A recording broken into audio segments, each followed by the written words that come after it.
Life is often so busy, taking us here, there, seemingly everywhere.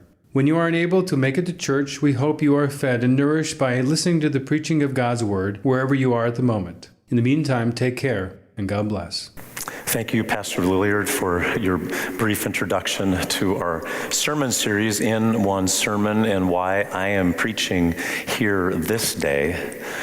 Just a word of note, I have a bad cold. It's not the other C word, but it is a bad cold, so I will stay up here and you guys can stay down there. But I'll try to make my way through it. So I am indeed preaching here this Sunday, and the reason why you see it is up on the screens there, our neighbor's faith. As Pastor Lilliard said, there are a few things about me that make me the person who perhaps has some wisdom and experience. Not better than any of our other pastors, but certainly one that has some rich perspective. I think of just a few things. Number one, when I was 8, my family moved me to Cairo, Egypt. You've heard stories from Egypt from time to time, but those were formative years for me as an elementary and then later a junior high school boy with a brother and a sister and a mom and a dad going to an interdenominational congregation, a church that was full of Christians from all around the world, but also living within a country that is 90% Muslim and 10% Christian. That was my 5 years of time in elementary school and junior high, which maybe makes me one of the reasons why I am preaching this day on our neighbor's faith. When I got to seminary, though, a little bit later, I was still searching in my mind for a place. I knew that I wanted to be a pastor. When I was in college, it kind of dawned on me, or it became apparent that becoming a pastor was my future. But when I got to the seminary, there was another program that was just starting there on Islamic studies at Luther Seminary, as the ELCA was looking to engage the world in different ways and to train missionaries. So I enrolled in classes that I was interested in. One of those classes that I was interested in was taught by Professor Roland Miller on Muslim faith and feeling. And it jived with me, it connected with me, along with my class on the Gospel of Mark and Greek. Well, Greek didn't necessarily connect with me, as Pastor Lilliard shakes his head, but connected with me. So that was critical. So the Islamic Studies degree then was one that I earned alongside my Master of Divinity at Luther Seminary, a Master of Arts in Islamic Studies. And then third really reason why I think I'm preaching here this day is because of my time before coming to St. Andrew, working with the ELCA in downtown Cairo again as a pastor and executive director of a refugee program in downtown Cairo, Egypt, for 4 years, with a staff of mostly Muslims as we were serving refugees in Egypt. So you could say that I've thought a little bit about our neighbors of other faiths. I have some experience with our neighbors of other faiths.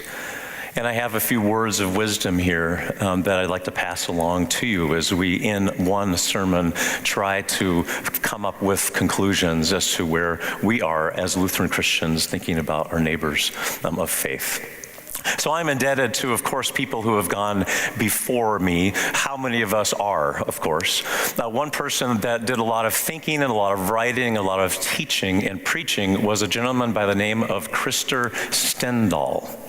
So Krister Stendahl was a professor at Harvard Divinity School, but he was a good Swede and a Lutheran Swede at that as well. And he was the elected bishop of the church in Stockholm. A number of years ago. He died about 15 years ago. He was very engaged in international and interreligious dialogue and relationship building. And so Krister Stendahl has been one of those conversation partners that I trust you have had also in your life and times. People that you read, that you maybe don't know, but you read and they help you think, help you understand. Here's a quote of his that I've always liked. Our vision for an interreligious world is more obstructed by what we think we know than our lack of knowledge. Our vision is more obstructed by what we think we know than our lack of knowledge. Basically talking about how we don't know everything, do we? We don't have a sense of the fullness, of the wideness of the world and the religious traditions that exist around the world. One could also say that we're a little ignorant. That's for sure. We are ignorant too in terms of everything that the world holds in terms of its spirituality. I'd also would add a couple of other things as well that are obstacles for us. If I look at the first few words of this phrase here, our vision is obstructed. While we in Eden Prairie and the surrounding suburbs are enjoying and are having more and more diversity moving into our community as the decades go by and has been presented to us by our city government here in our sanctuary last fall, the changes that have happened over the decades, our community is changing around us, and with it, the presence of other faiths here. But I do think an ongoing obstacle that we have is that doesn't necessarily mean that our relationships change. The people we know doesn't necessarily change. And so we in Minnesota, we're so nice. We get to know people, but we're also very superficial. That's what we are told. So we have our families that live around us. We have our college and our high school friends, generally speaking. And these are the people that we know and want to relate to. So we'll be really nice to people and new people. But in terms of really getting to know them more deeply and spending time with them that's needed, our vision is obstructed by that. I would also say, too, that the rampant busyness that is the life of mine, anyway, that I wish to some extent that I had the time and the effort to be able to engage in becoming more knowledgeable and more relational with people around me. But with 3 kids, both of us working full-time jobs, and all the things that involves, it really is impossible. Our vision is obstructed to our religious world for all of these reasons and then some. That is our world. That is our place. So Christopher Sindall has 3 things that he put forth in his relationship with other religions. From Harvard, from Stockholm and his work there, and as he put them out for the world to entertain and to understand. And so I present to you those 3 things here today as a way for us to talk about it. Okay? Let people of other faiths speak for themselves. Let people of other faiths speak for themselves.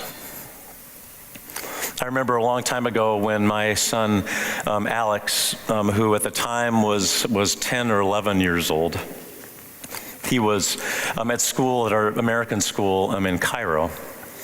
He was on the playground, just like all the other kids during a recess, and made his way through class, but heard something on the playground and was concerned about it. So he came home and mentioned it to Michelle, what he had heard on the playground. And it was something that was kind of upset him. Because one of his great friends that he had met was named Adam. Adam was a Muslim. Adam was in his same grade and in his same class. Adam's dad was a professor of philosophy at the American University of Cairo.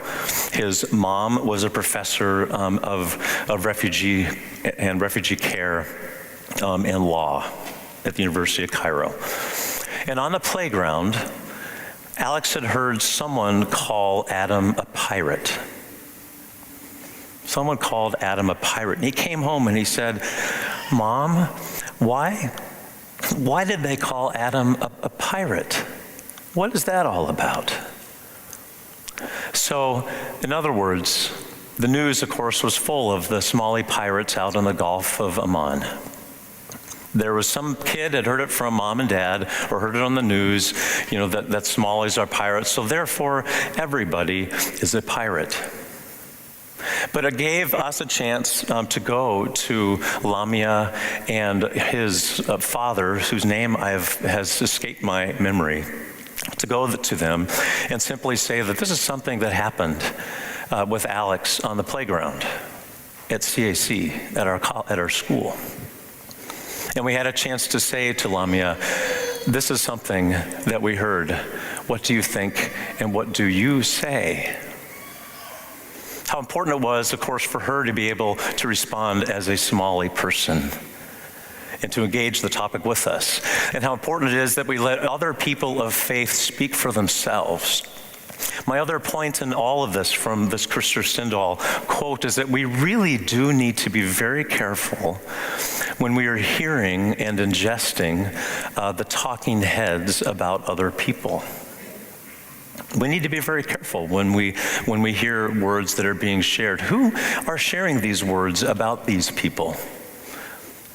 Might they have an agenda? Might the social media algorithms that we're hearing more and more about be sending us things our way that may not be fully truthful? Is this a person of faith who's speaking from their perspective? Is this person actually speaking from the perspective of faith, or is there some perspectives here that are being inserted into this argument that are social, that are political, that are meant to drive a certain agenda point, item, or circumstance? It's very important to let others, people of other faiths, speak for themselves. And our challenge, and my challenge right along with you, is that the nurturing of those relationships takes time and it takes energy. But the other people, other faiths, can speak for themselves in powerful ways. Secondly, Krister Stendahl talked about not comparing our best to their worst. We need to be careful not to think in our, and I'll talk about this in our own ways here for our context, that everything that I am is all good and perfect, salutary and true. Everything that my faith and my religion has done has been loving and good and kind and just. Look at what those other faith communities are doing and their believers are doing. Krister Stendahl challenges us to say, don't compare our best to their worst, or else maybe we might get surprised at how bad we can be. So this is a picture of the Church of the Holy Sepulchre in Jerusalem. This is the place where Jesus was crucified. Every archaeologist believes that this is the place that he was crucified. And this is the picture of the front courtyard and the entrance into that very special building in the old city of Jerusalem. And so you can see the door there, which I'll mention in a moment. But there's also something situated right up there, which you will see here in a moment. It's a ladder outside on the ledge. Now, in my dining room at home right now, we have a photograph, actually a lithograph, painting by a gentleman by the name of David Roberts, who a number of years ago traveled to Jerusalem and he drew pictures before there was photography. He drew a picture of the Church of the Holy Sepulchre here, and this is what he drew. Can you see the difference there? It's pretty close, right? Those four things there. So you look at where he's at, but then, lovely, this was 150 years ago. This is 1855. But then up here in that section there is that ladder. The ladder is still there.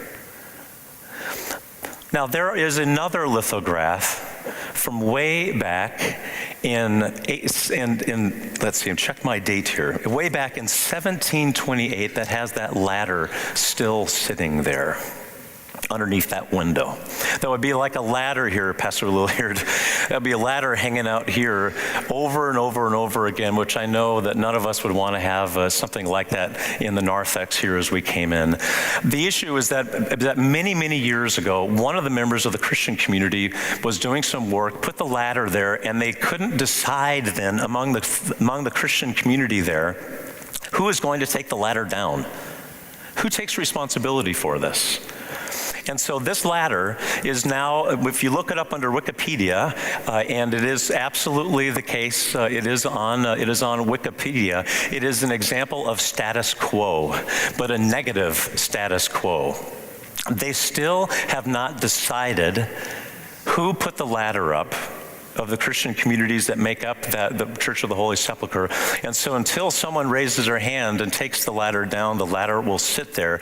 And it's been there since our nation, long before our nation was founded. Now, if we think Christians get along and do so well together throughout history, this has always been a wonderful case in point. The Church of the Holy Sepulchre, to this day, is unlocked and locked by a Muslim family who's been doing it for centuries, because the Christians aren't figuring out a way to get along with each other.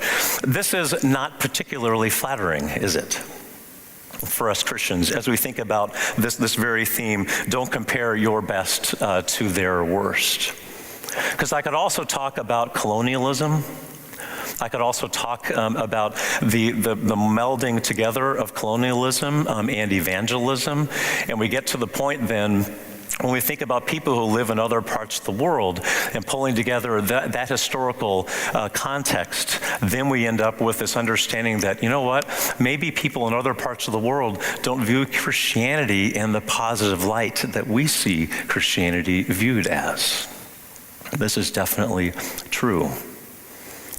So we can't view our best as opposed to their worst, because there are times in history, past and present, where we are at our worst as well. And so we need a sense of humility. The other thing that Christopher Sindall talks about is allow for holy envy. Allow for a sense of holy envy.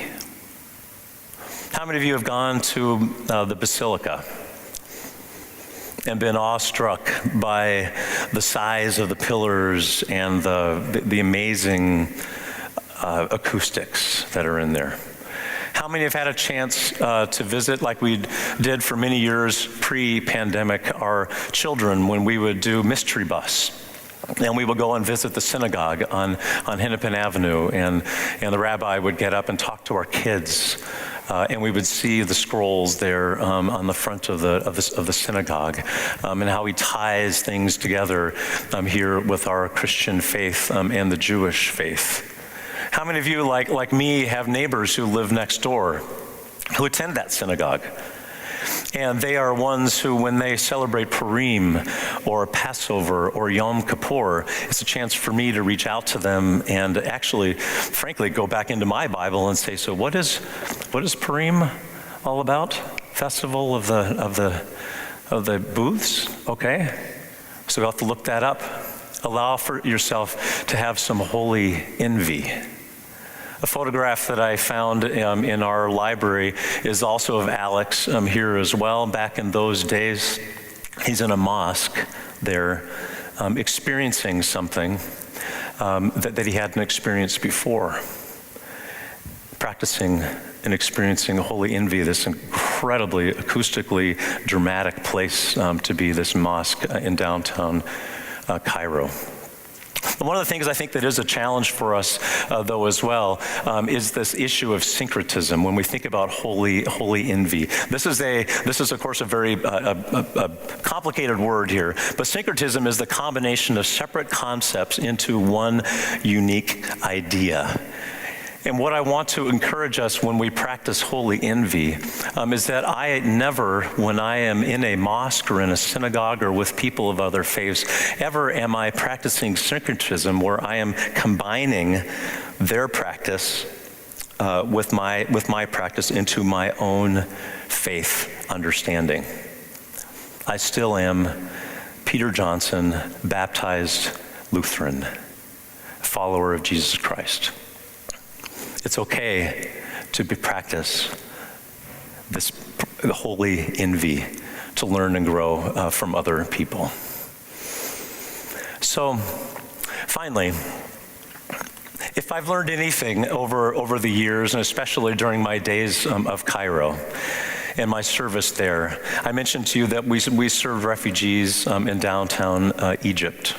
Downtown Cairo, 25,000 every year who were coming from the Horn of Africa, from the political challenges in Eritrea and Ethiopia to the war in Iraq that was raging, and refugees were coming from Iraq. They were coming to Egypt without any place to go, any place to be. Some of them couldn't speak Arabic if they were coming from Africa. They couldn't go to school in the Egyptian schools. They couldn't access health care. St. Andrew's Refugee Services, not related to our congregation, St. Andrew's Refugee Services was the program that I was involved in. And we were a program of about 90 employees, about 80 of whom were Muslim, and we served the refugee in Cairo. Now, on the left-hand side, there is the word orthodoxy, which means that there's a proper way of believing. Sometimes I think we think in Christianity that we need to have a proper way of believing, of believing. But the other one is orthopraxy, another complicated word, but it has to do with the proper things that we do. The proper things that we do. In all of my experience, it's challenging and doesn't really go anywhere necessarily when we're talking about orthodoxy, about what we believe, because our beliefs are going to be different. Our challenges are going to be that Jesus is the Son of God, and that is what we believe, that we are saved and forgiven by Jesus' love and grace. Though we don't deserve it, the Holy Spirit calls, gathers, enlightens, and keeps me in the faith for eternity. I'm not going to get all of my Muslim friends or other friends to believe in that orthodoxy. But orthopraxy is the practice of doing. It's the practice of being in the world and the care of the neighbor. So what I loved about what we did there and about what we all believe, I know we believe that even if we can't get eye to eye on the beliefs, at least we can get eye to eye on the loving of the neighbor. Do we agree to disagree, or do we agree to be community, is my question. Because we can agree to disagree and kind of be in a little bit of that tension. If we agree to disagree, there's a little bit of that, but to advance it beyond that is simply to say, to agree to be community says that we agree to be friends, we agree to be in relationship, and we agree to focus on orthopraxy, or how we practice. We go about the task of being the people of God in our community, caring for people. Beloved, since God so loved us so much, we also ought to love one another. So I give thanks for my friends, my Lutheran friends here at St. Andrew, but also my friends who are watching and who I have served faithfully with throughout my ministry, that we have tried, by God's grace, to practice this love of people and of neighbors and of friends for the sake of the world. Amen. We hope you found this week's message helpful as you think about how you will live out your faith each day.